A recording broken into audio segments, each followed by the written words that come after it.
આપણે ટેરિફ મુદ્દે ગભરાવાની જરૂર નથી. આપણા 140 કરોડ લોકો જ ખૂબ મોટી માર્કેટ છે. આ નિવેદન આપ્યું છે અમૂલ ફેડરેશનના ચેરમેન અશોક ચૌધરીએ.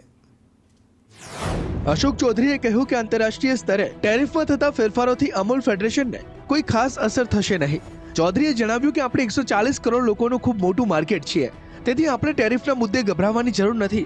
આ નિવેદન એવા સમયે આવ્યું છે જ્યારે વિશ્વના ઘણા દેશો વચ્ચે વેપાર સંબંધોમાં ટેરિફને લઈને તણાવ જોવા મળી રહ્યો છે. આ નિવેદન ડેરી ઉદ્યોગમાં સંકળાયેલા લાખો ખેડૂતો અને સહકારી સભ્યોને પણ આશ્વાસન આપે છે કે તેમનો વ્યવસાય સુરક્ષિત છે. અમેરિકાને ભારતની અંદર દૂધની વસ્તુઓ અને ખેતી વિષયક વસ્તુઓ એમને અહીંયા નિકાસ કરવી છે.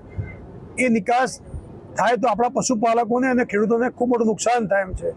એટલા માટે થઈને આજે આપણા મોદી સાહેબ પશુપાલકો અને કિસાનોની પડખે ઊભા છે. એના કારણે આજે પશુપાલક અને કિસાન પણ ખુશ છે. અમૂલ ફેડરેશનની વાત કરું તો અમૂલ ફેડરેશનને